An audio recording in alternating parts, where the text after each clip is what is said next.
Está aberta a reunião. Eu quero agradecer aos companheiros, autoridades, visitantes e convidados e agradeço a presença de todos. Sejam bem-vindos a essa terceira reunião ordinária do Rotary Clube de São Paulo, que com o lema Cria Esperança no Mundo.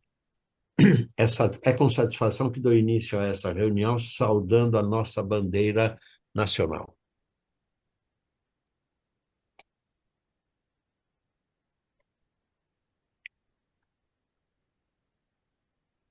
Muito obrigado.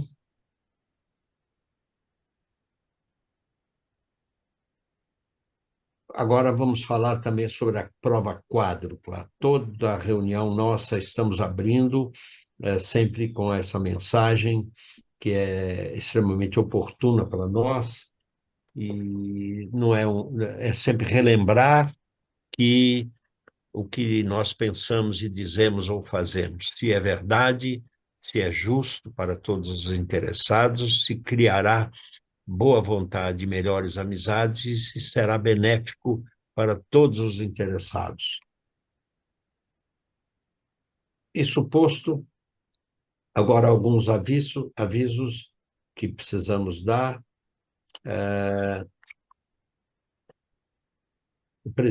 A presidente do Rotary Clube de São Paulo, Avenida Paulista, Solange de Sá, pediu para que eu estendesse o agradecimento que ela fez, em nome dela e em nome do Rotary Clube da Avenida Paulista, pela presença de tantos companheiros nossos do Rotary Clube de São Paulo à sua posse. Ela ficou realmente encantada, feliz, e pediu até que refletíssemos isso na nossa reunião, e não bastaria a carta que ela mandou ao clube, agradecendo que não alcançaria todo mundo. Agora, e dessa maneira nós alcançamos a todos, que ela mostrou-se muito feliz com o nosso apoio. Também lembrar ou rever que o presidente Roberto Souza entrevistou o presidente do RI, Gordon McNally, no 45º Instituto Rotary do Brasil. O presidente atendeu à imprensa rotária e às lideranças comunitárias vinculadas aos projetos desenvolvidos pela organização no Brasil. E tem aqui a foto do Connolly, perdão, do companheiro McNally e do nosso presidente Roberto. Também informar que no dia 26 teremos a posse do Clube Satélite na nossa reunião semanal, e será às 12 horas no Salão Nobre, onde todos estão convidados para essa grande reunião de posse. E também no dia 26, nessa reunião, que será presencial, receberemos a presidente Maria Luísa, do Rotary Clube de Sorocaba,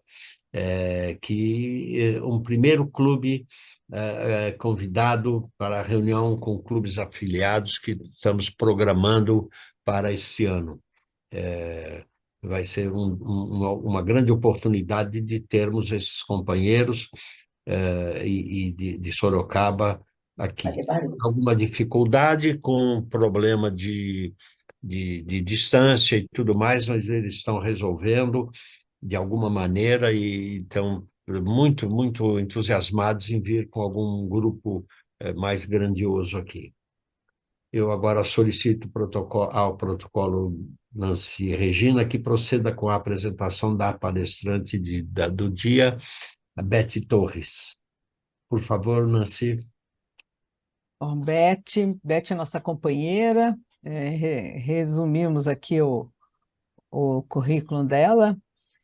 Cursou magistério no Colégio Nossa Senhora do Rosário, em São Paulo, literatura americana na University de Mercy, na Pensilvânia, nos Estados Unidos, proficiência em inglês na Universidade de Michigan, na União Cultural Brasil-Estados Unidos, participou de seminários para professores em inglês e workshops, ensino reflexivo em aula de língua estrangeira na União Cultural Brasil-Estados Unidos, em São Paulo, onde também cursou durante 5 semestres estudos americanos.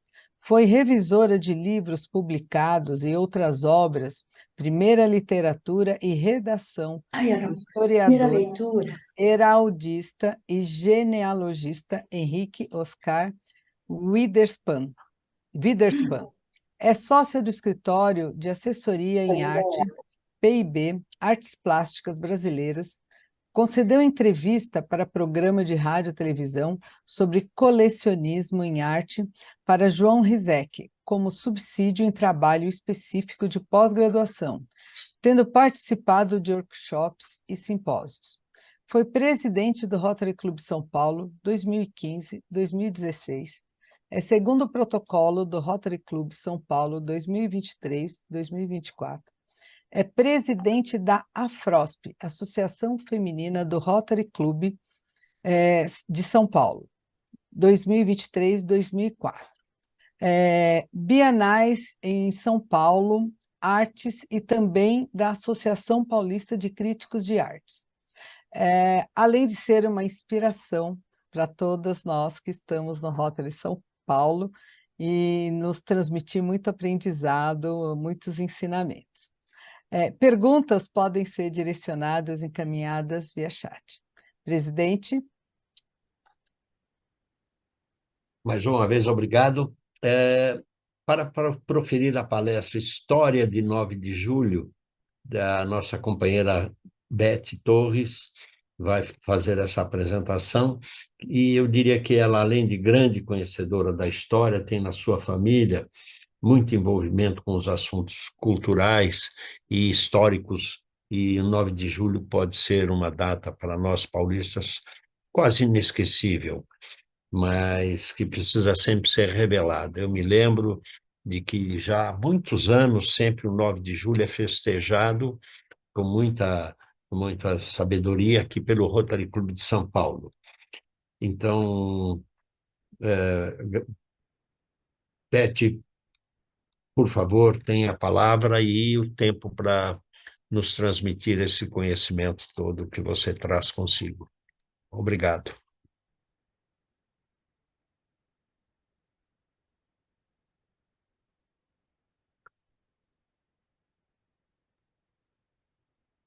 Tá Por sem favor, som, Beth.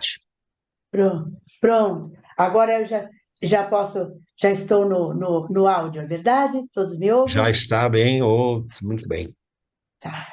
Então, novamente, boa tarde a todos. Eu estou muito feliz pelo convite, principalmente porque 9 de julho aí não passará em branco.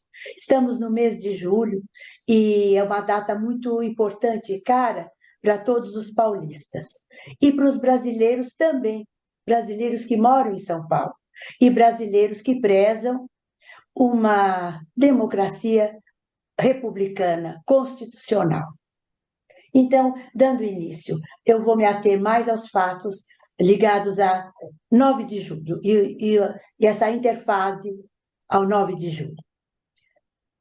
O que motivou o 9 de julho? Em primeiro lugar, havia uma grande insatisfação aqui em São Paulo pela maneira como o governo federal Vargas lidava com nosso Estado. Primeiro, porque indicava interventores que iam e vinham. No tempo não havia governador eleito, porque havia uma ditadura, então era um interventor. Interventores vinham e não tinham nenhuma ligação política local e muito menos uma ligação com os problemas administrativos do Estado. Então, sempre eram lideranças não bem-vindas, não bem aceitas. E quando essa liderança desse interventor montava um secretariado, em seguida o pessoal da ditadura Vargas vinha e intervia nesse secretariado, mudando e impondo secretários que não eram do interesse imediato dos paulistas. E isso estava causando uma grande insatisfação. Então, o último interventor que foi indicado pelo governo Vargas, no caso ali, foi Pedro de Toledo. E vocês vejam uma coisa que nós sabemos hoje, e os nossos estudantes de hoje sabem, todos esses nomes, 23 de Maio, Pedro de Toledo, Avenida 9 de Julho, são ruas e avenidas de São Paulo.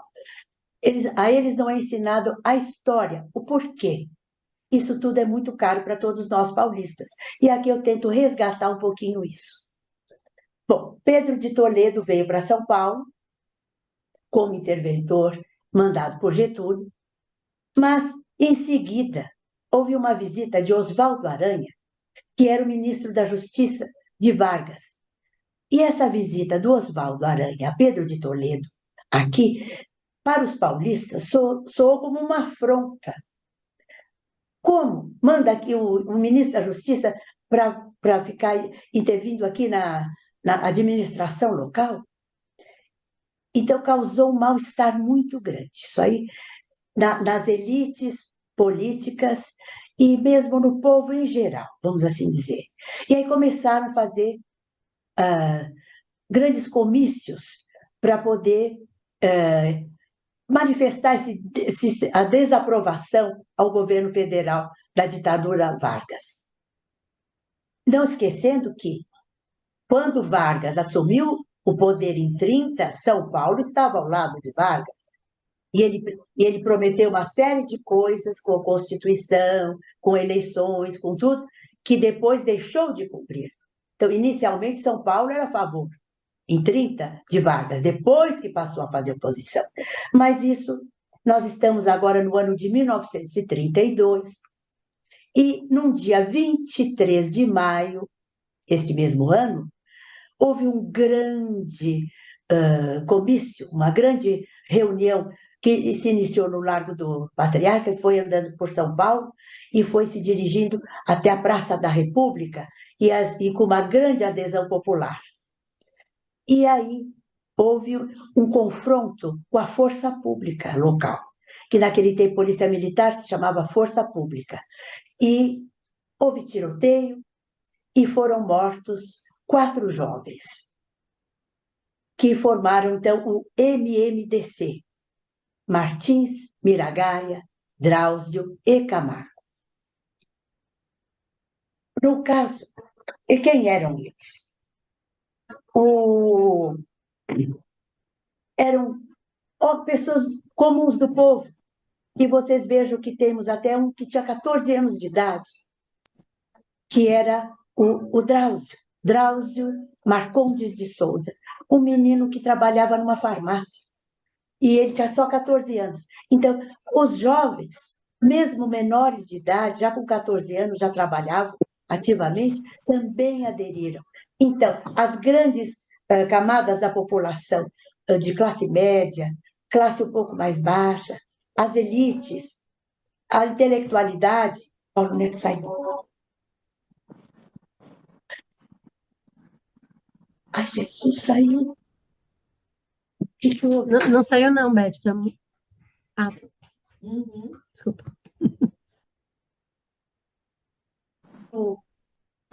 Voltou. Ah, tá. Que bom. Enfim, nós vemos que os nomes dos rapazes, nós temos... Eu faço questão de pôr aqui o nome deles, porque eles merecem uma...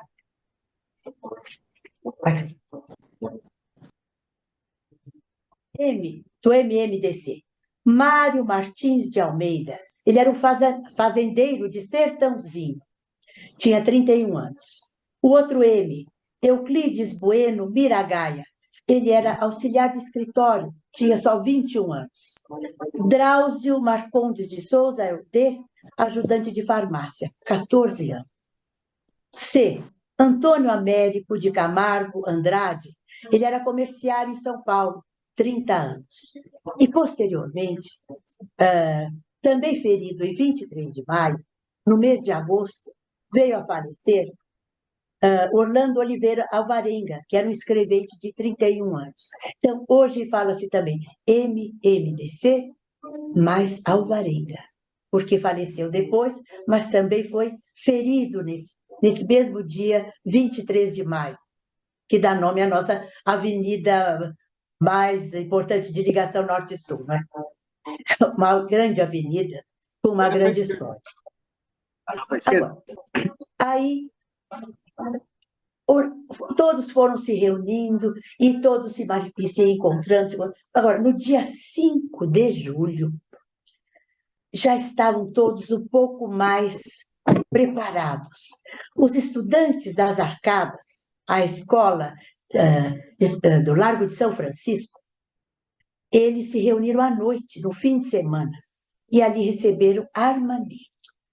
3 caminhões levaram armas para eles, e eles foram se juntar à força pública, que a força pública aderiu ao movimento. Então, nós tínhamos ali os estudantes universitários, junto com a força pública, e também, no caso, o exército, também ali, que era comandado pelo general Isidoro Dias Lopes, também aderiram ao movimento. Então, nós temos a força pública, os intelectuais, os estudantes, o povo em geral, todos unidos ali. E as elites também, elites da nossa agropecuária, elite industrial, porque nós estamos vivendo naquele momento também já um crescimento da nossa industrialização. São Paulo era um dos locais onde as indústrias mais se estabeleciam, e com sucesso. Então, começa ali indústrias Matarazzo e outras. Então, nós temos uma união de todos, mulheres, crianças, todos em volta desse movimento de rebelião, no caso, contra o governo da ditadura Vargas. Objetivo principal: nós queríamos uma nova Constituição que fosse cumprida, uma Constituição que tivesse, o voto fosse secreto. Então, nós também acabaríamos com uma coisa que ficou intramuros, que seria o voto de cabresto, que era dos velhos coronéis que ainda atuavam, isso desde o tempo da República Velha. É uma coisa que nunca, aliás, existe até hoje, não? Em alguns lugares tem muito político que dou um par de sapatos, dou um pé antes do voto e o outro pé depois do voto. Não é verdade? E temos até gente que oferece até dentadura para alguma pessoa que possa votar naquele determinado político, e votando ganha dentadura. Se ele não for eleito, não ganha. Então, é uma coisa, isso aí é muito antigo, desde aquele tempo da República Velha. Muitos hábitos nós temos até hoje. E isso daí é uma coisa que está tão arraigado que a gente tem que estar sempre atento para evitar essas coisas, esse mau uso do nosso direito como cidadãos do voto. É a maneira da gente se manifestar. O voto é a coisa mais importante. Sem política, o povo não se manifesta. E o voto é a forma do povo se manifestar elegendo seus representantes. Agora, os líderes, então, nós temos.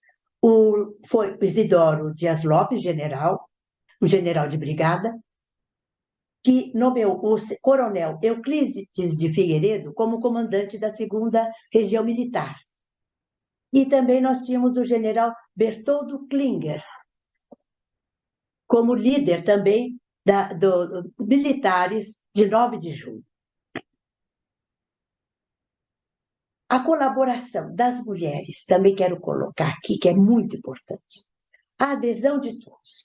Falo a história toda, quando eu leio, o que eu pesquisei, sempre fala-se de todos os homens como grandes líderes.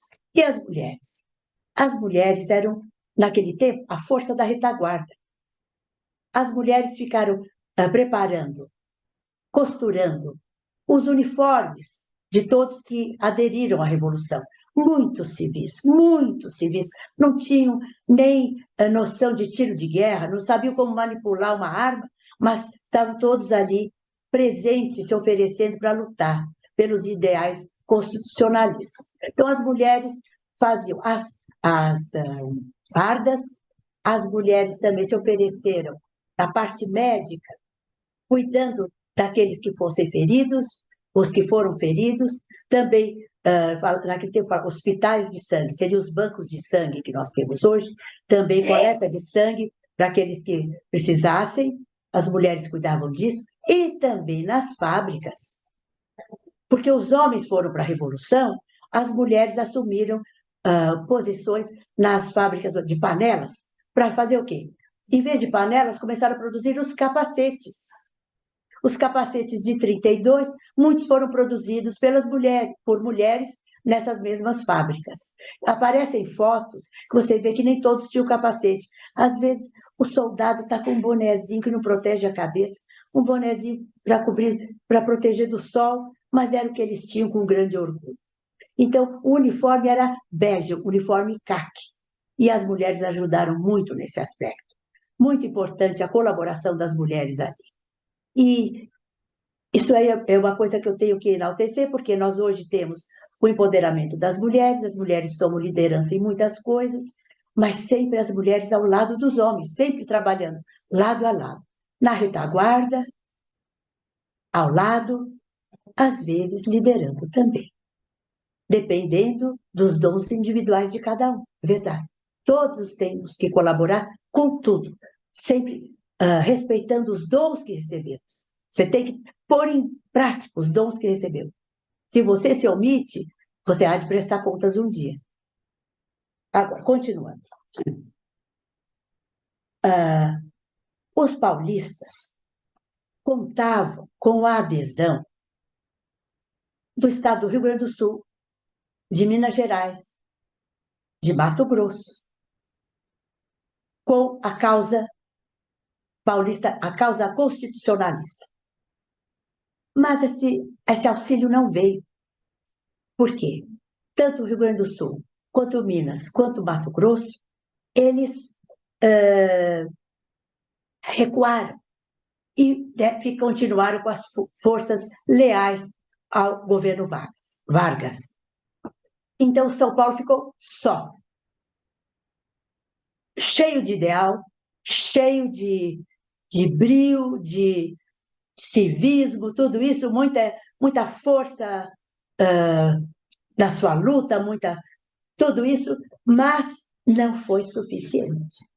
São Paulo foi sitiado pelas forças de Getúlio e teve que, em um determinado momento, pedir o armistício. Armistício é a preparação da paz, é a paz que antecede a rendição. A rendição é quando depõe finalmente as armas e se ela cumprir, não tem salvação. E no caso, quem é que representava o governo Vargas seria o general Góes Monteiro, que lá ele estava em Bahamas e o armistício foi assinado e a rendição na cidade de Aparecida. Então, São Paulo teve que se render. Agora, rendemos sim, mas tem uma coisa, nós perdemos nas armas, mas ganhamos nos ideais. Por quê? Logo em seguida, em 1934, o Getúlio convocou uma Assembleia Constituinte para uma Constituição que atendesse a todos esses princípios. O voto feminino, o voto secreto e tudo isso. Mas o que acontece? Não durou muito tempo. Em 1937, fechou de novo. E veio uma nova ditadura Vargas, que foi até a morte dele. Então, durou pouco o que nós tivemos como ganho, que foi, em 1934, uma nova Constituição, que durou pouquíssimo, durou até 1937. Aí acabou, voltou a ditadura Vargas. Agora, um detalhe também que é importante sobre tudo isso, nessa época da Revolução, o IPT, o Instituto de Pesquisas Tecnológicas, aqui de São Paulo, ele produziu armamentos tanques lança-chama e também um trem blindado. O trem blindado era o sonho dos paulistas, que nesse trem blindado fôssemos até a capital federal, que naquele tempo Rio de Janeiro, que era no Palácio do Catete, que ficava o governo federal, e ali nós conquistássemos a vitória. Mas não conseguimos, não chegamos a... nem saímos de São Paulo, porque perdemos antes, não é isso? Agora, aviões também do Vargas, que eram os vermelhinhos, atacaram a usina hidroelétrica de Cubatão para poder cortar a energia de São Paulo. E isso daí é uma coisa muito triste. E nesse período também, na cidade do Guarujá, e um dado paralelo, Santos Dumont, muito acabrunhado com a invenção dele, o avião, o Demoiselle 14 bis, ele se suicidou. Na época não foi dito, não foi dada a causa mortis, mas ele se suicidou amargurado de ver que o avião que ele havia criado como um meio de transporte havia se tornado uma arma poderosa de guerra. Agora, só finalizando, eu quero colocar aqui também uma coisa: a propaganda e a contra-informação.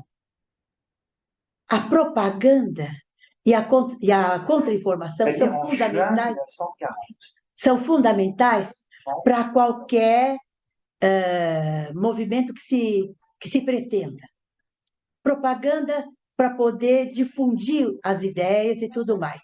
E a contra-informação, ela também é colocada com fatos não verídicos. Hoje você tem as fake news, mas as fake news fazem parte da contra-informação, que é um método usado por aqueles que trabalham com informação estratégica, que ajudam na solidificação de uma ideia ou propagação dessa mesma ideia. Então, a Revolução ela teve uma grande aceitação, porque a imprensa aderiu também massivamente, como todos os paulistas aderiram. Então, nós tivemos vários jornais. Eu pediria agora, então, que no caso, Isa coloca... Não, o contrário. Dá para pôr de baixo para cima? Bom, tá bem. Eu queria colocar primeiro os jornais, depois a gente volta aqui. Por favor. Aí, tem a Gazeta, o Estado de São Paulo, Diário de São Paulo, tem mais, são 4. Nós temos 4 jornais. Folha da Noite, que não há mais. O Diário Nacional, também é um jornal importante de São Paulo, e as rádios. Então, nós tínhamos, na voz de César Ladeira, que tinha como fundo... Coloca, Paulo, né, por favor. Coloca lá de novo. Desde o começo aqui. O César Ladeira, ele conclamava, empolgava todo mundo com o chamamento pela Revolução. E os jornais noticiavam que nós estamos ganhando em todas as frentes. E não era verdade. Nós sofríamos ataques imensos, estávamos sitiados, nós estávamos numa posição de alta vulnerabilidade, mas os jornais não noticiavam isso. Os jornais só noticiavam vitórias e progressão das forças paulistas em direção ao Rio de Janeiro. Nós não conseguimos chegar além, acho que de Guaratinguetá, Lorena, se tanto, e o máximo até ali. E a partir dali, nada deu certo. Mas os jornais, vejam só as mobilizações que vocês veem. Por favor, Isa, coloca de novo os jornais. Vocês estão vendo as fotos das mobilizações? Aqui nós temos, aqui no meinho, aqui é o Pedro de Toledo, ali, idoso, 71 anos. O Pedro de Toledo foi indicado como o interventor de Vargas, mas ele rompeu com Vargas e aderiu ao movimento paulista. E aí, então, e não aceitamos o novo interventor. E ele foi aclamado como o governador do estado de São Paulo. E não interventor, governador. Vamos mais uma? Esse aqui é o Isidoro Dias Lopes, que também ele liderou aquela Guerra Paulista de 1924, e volta em 32. Agora, ali tem o Rodolfo Klinger, aquela foto ali. Agora, aqui embaixo, Euclides de Figueiredo, esse com mais encorpado, uma foto abaixo aqui. O Euclides Figueiredo, ele foi um grande líder também aqui nosso, em São Paulo. Ele cuidou das tropas, comandou as tropas. Hoje o que ele é? Hoje ele é um viaduto, ali perto do Detran, antigo Detran, ali perto do Obelisco. Vamos em frente? Manifestações, vamos em frente. Agora, aqui temos MMDC, a foto deles, dos jovens. O de baixo à esquerda, tinha 14 anos, já trabalhava cedo. Você vê de gravata, já tendo que trabalhar com 14 anos. E os outros que morreram, MMDC. Vamos, adiante. Aqui, os líderes, Rodolfo Klinger, Pedro de Toledo, Isidoro Dias Lopes. Agora, aqui, nós temos aqui também os outros líderes todos, que eram da nossa intentona constitucionalista. Vamos em frente. Aqui. Esse aí é um quadro, todo mundo conhece, é clássico esse aqui, né? É um chamamento parecido com o dos Estados Unidos, quando eles chamavam também para a guerra, usamos a mesma imagem. Quer dizer, preciso de você. Então, adira. E o MMTC era o grande chamamento. Dever a cumprir. Mais uma, adiante. Aqui as mulheres cuidando dos bancos de sangue e dos feridos. Aqui, todas costurando, senhoras da sociedade, você vê senhoras simples, de todas as classes, costurando fardas. Aqui, Pedro Américo pintou esse quadro também para a doação do ouro, porque nós precisávamos de dinheiro, ficamos à míngua. Precisávamos de dinheiro para a compra de armamentos e alimentação da tropa, porque o Porto de Santos ficou bloqueado. Nós não conseguíamos em Santos receber nada. Adiante. Ouro para o bem de São Paulo. Todos doaram, todos doaram. Campanha maravilhosa. E aqui, eu termino aqui com essa última imagem, é o obelisco, que recentemente nós tivemos um vídeo muito elucidativo que o Sérgio de Castro enviou, e esse obelisco é um obelisco funerário, porque aí dentro estão os restos mortais de heróis da nossa Revolução de 9 de julho de 1932, Revolução Constitucionalista. E aí nós temos MMDC, e também eu sei que parentes do nosso querido João Gilberto Marcondes Machado, de Campos, também da Dora Silvia, tem os primos dela, que eram escoteiros, também estão aí. Então, eu vejo que muitos de nossos familiares que aderiram à Guerra Paulista, que não era Guerra Paulista, Revolução Paulista. Guerra Paulista, mais é chamada de 24 de 1924. Revolução é a nossa Revolução Constitucionalista de 9 de julho de 1932. Então, aqui o meu preito a todos os heróis que tombaram e que mantêm viva e acesa a chama dos nossos ideais cívicos, por uma Constituição livre e soberana, que garante os direitos de todos, republicana, e que Deus proteja São Paulo e o Brasil.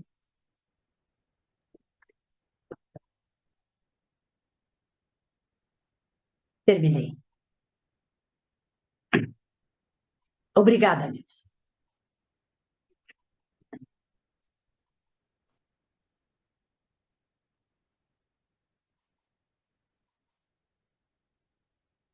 Prontinho?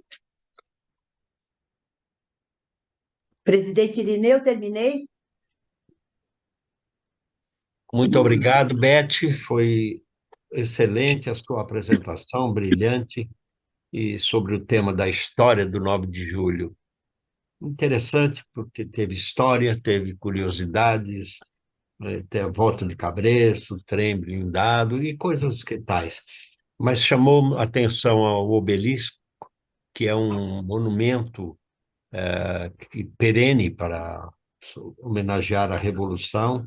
Temos no Museu do Ipiranga um mundo de dados e história da nossa história, e até no nosso pequeno museu aqui do Rotary Clube de São Paulo, temos bastante coisa, por ser tão pequeno, não é claro como o Museu do Ipiranga, ele tem, mas ele tem muita coisa que foi ligada, de alguma forma, aos nossos companheiros da época, de companheiros rotarianos, e temos algum Deu material uma que cortada. vale a pena, quando estiverem Deu uma cortada. por aqui, vale a pena passarem e dar uma olhada nesse pequeno museu que temos. Eu quero registrar o nosso agradecimento pela entrega de um certificado que vai ser encaminhado à Beth. Eu acho que vamos publicar, está aqui. É o Rotary Clube de São Paulo confere a Beth Torres, palestrante, o reconhecimento por sua palestra A História de 9 de Julho. A data de hoje, assinado por mim, presidente, e que vai ser encaminhado à Beth proximamente. Muito obrigado, Beth, valeu muito a pena e foram ótimas mensagens que a gente tinha que ter dado até no próprio dia 9, se possível, ou muito próximo dessa data, como foi agora. Valeu muito a pena. Passo agora a palavra para Nancy Regina, para a apresentação dos visitantes e convidados do dia. Obrigada. Perdão. Tem sim perguntas, agora me Isso. lembraram. Eu estou correndo aqui porque eu olhava para o relógio, mas uma pergunta do Ricardo Piragini, que ela pergunta para a Beth se o coronel Euclides era pai do general João Figueiredo. Sim, sim. João Batista de Oliveira Figueiredo. O general Euclides, o coronel Euclides Figueiredo era o pai do nosso ex-presidente João Batista de Oliveira Figueiredo. Sim. Muito bem. O companheiro também, Maurício, pergunta algumas coisas que o Sérgio de Castro se manifestou em alguns momentos, e eu acho que também cortei não, mas indiquei alguma coisa que é muito da lavra dele como historiador e repórter, que é o museu, o pequeno museu que nós temos aqui no nosso quinto andar aqui do edifício Rotary. E a pergunta que tem aqui de Rubens Coutinho é se, falando da ótima apresentação da querida amiga Beth, mas que ele gostaria de saber a ligação entre a guerra de 1924 e a Revolução de 1932. Pois não. Tudo advém de uma mesma origem, seria o tenentismo. O tenentismo o que seria? Já nos anos 20, os tenentes, ou até capitães e militares de, de menor, de menor posição, eles estavam se revoltando contra a República Velha, no caso. Então, o que eles queriam era exatamente acabar com o voto de Cabresto, naquela época já havia essa luta, e o Isidoro Dias Lopes, esse general participou das duas, comandou uma em 24 e depois em 32, porque ele era o idealista das duas. Isso vem todo do tenentismo. E o tenentismo achava que os civis também não exerciam bem as funções a que eram a eles designadas, e que os militares seriam mais bem preparados. e eles queriam derrubar o Arthur Bernardes. Na época era o presidente. Isso em 24. Depois, em 32, seria o Getúlio Vargas. Mas é numa sequência, então. Porque a ideia seria acabar com a República Velha, que tinha os vícios de corrupção, de votos de cabresto, e o que propiciou tudo isso foi a industrialização. Não se esqueçam que logo no começo do século é que veio a industrialização.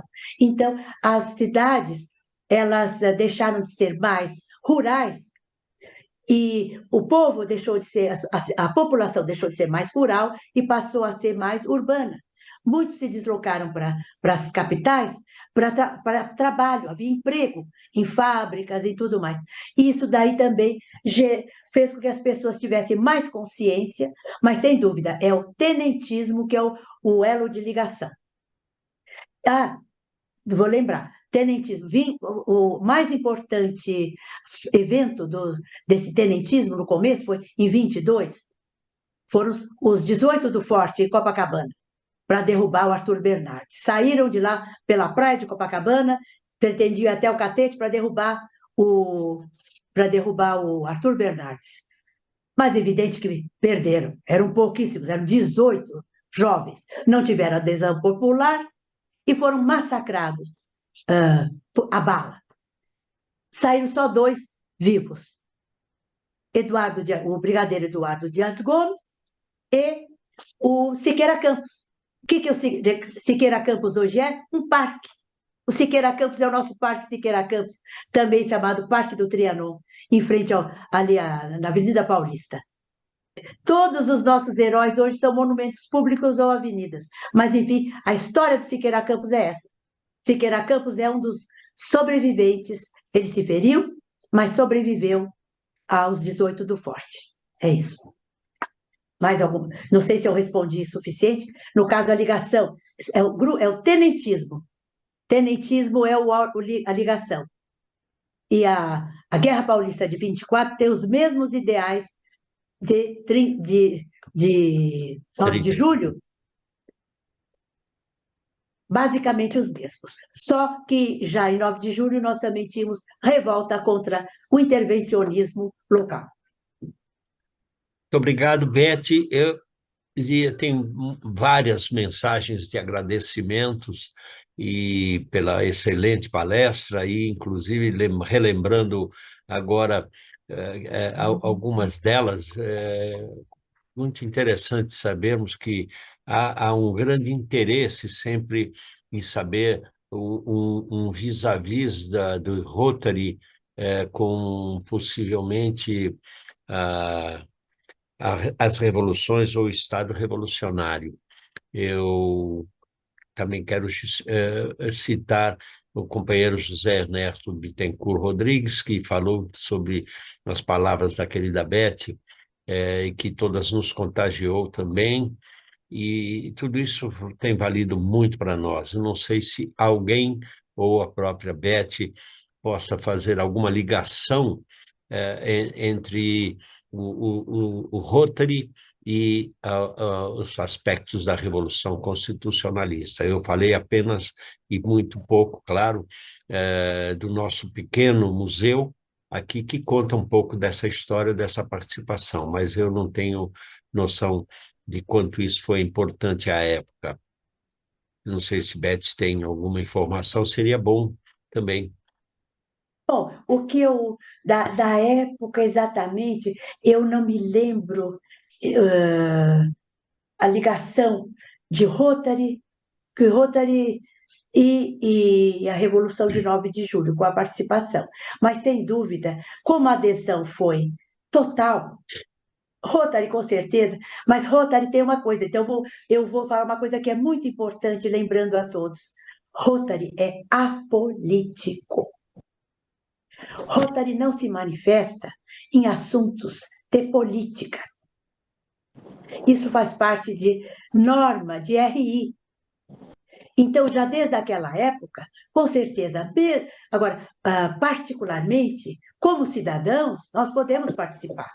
Veja você, que Beth Torres, participei de inúmeras manifestações na Avenida Paulista, de cunho político, mas nunca como rotariana, e nem usando meios de Rotary. Sempre participei individualmente como cidadã. E Rotary não se manifesta em assuntos políticos. Então, eu acredito que os ideais sejam os mesmos, mas a gente não pode manifestar politicamente em Rotary. É norma. Isso porque o Rotary, para crescer, ele precisa de quê? Democracia, para ter pluralidade. Então, associados de diferentes orientações e inspiração política, para criarem programas em benefício da humanidade, sim, todos, mas com a coloração política não existe. Tá certo, Obrigado. presidente Nil? Perfeito, Beth. Muito obrigado. Eu acho que isso é uma coisa que a gente relembra de quando em quando, porque no entusiasmo, no afã de dar conhecimento e esclarecer, a gente, às vezes, nós rotarianos ultrapassamos um pouco esse patamar, essa fronteira. E tampouco é político apenas, é também religioso. O aspecto religioso também tem que ser preservado, isso é democrático, como você disse, nós tratamos muito de cuidar de não nos envolvermos, porque podemos sim nos envolver como cidadãos, com direito intelectual de manifestação, mas nunca como com a bandeira de Rotary por trás, né? Muito bem. E o Rotary é laico, ele Like. não tem religião. Ele pode Perfeito. tanto ser um agnóstico, como pode professar qualquer crença. Não é isso? Perfeito. Muito bem. Mais uma vez, obrigado, Beth. E o adiantado da hora nos leva agora de volta para Nancy, que ela tem que fazer a parte do protocolo que fala das presenças e autoridades Posso visitantes. só falar uma coisinha? Só uma Pode, coisinha? claro. Não, Eu quero pode agradecer falar. ao meu filho Paulo, que é meu grande assessor técnico aqui. Eu não conseguiria estar falando, montando tudo isso se ele não tivesse me ajudado. Meu filho é meu grande ajudante nessas reuniões em que eu tenho que participar. Obrigada. Obrigado a Presidente você e ao Irineu, Paulinho também. parabéns, Paulinho, eu tô filhote. Presidente Irineu, posso só fazer uma mensagem Por rápida, favor, por favor? está Só aberto. para lembrá-los, a Nancy e a Tânia estão, junto com o Irineu, estão nos acompanhando. Nós temos uma ação ligada à questão da campanha da hepatite zero. O nosso clube está participando desse projeto. E cada clube teve que escolher uma estação do metrô para fazer essa programação de atendimento e de divulgação da campanha Hepatite Zero, idealizado pela governadoria. Nós escolhemos a estação Barra Funda do metrô. Esse evento vai ser do dia 28 de julho ao dia 18 de agosto, das 16 às 19 horas e aos sábados, das 9 às 12. Nós precisamos de voluntários para que os nossos companheiros possam, fisicamente, através de seus familiares, ou até trazendo parceiros ligados à enfermagem, auxiliares de enfermagem, que possam estar conosco nesse período, atraindo o máximo de pessoas para participarem desta campanha. Portanto, a Nancy passou no nosso grupo um post com formulário para preenchimento. Pediria muito que quem puder dedicar um tempinho aí da sua vida nesse período, que o fizesse em prol dessa campanha muito bacana. Todos os clubes estão envolvidos em todas as estações do metrô e a gente precisa mostrar o nosso companheirismo e a nossa participação voluntária expressiva nessa campanha.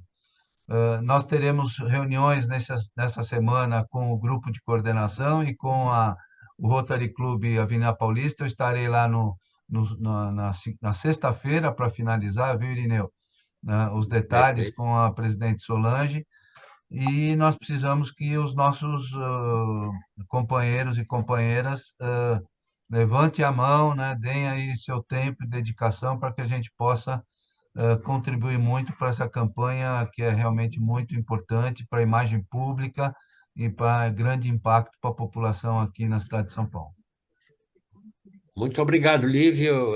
Foi uma excelente mensagem, excelente lembrança também desses compromissos que nós rotarianos assumimos. E eu acho que o Rotary Clube de São Paulo não pode ficar de fora, não, e tem que ter uma representação condigna para levar adiante pelo mérito do próprio modelo que foi desenvolvido pela governadoria, de como o Rotary pode continuar contribuindo com o processo de vacinação e de proteção à saúde da nossa população.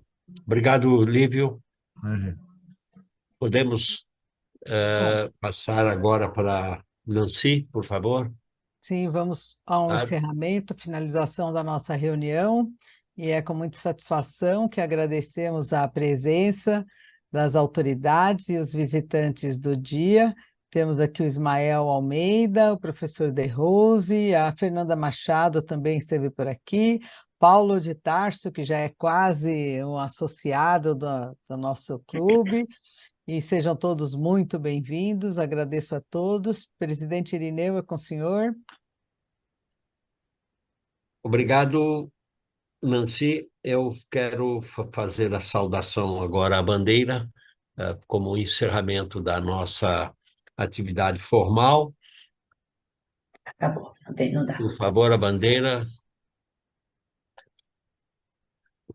E E depois abre. agradeço mais uma vez a presença de todos e declaro encerrada a terça.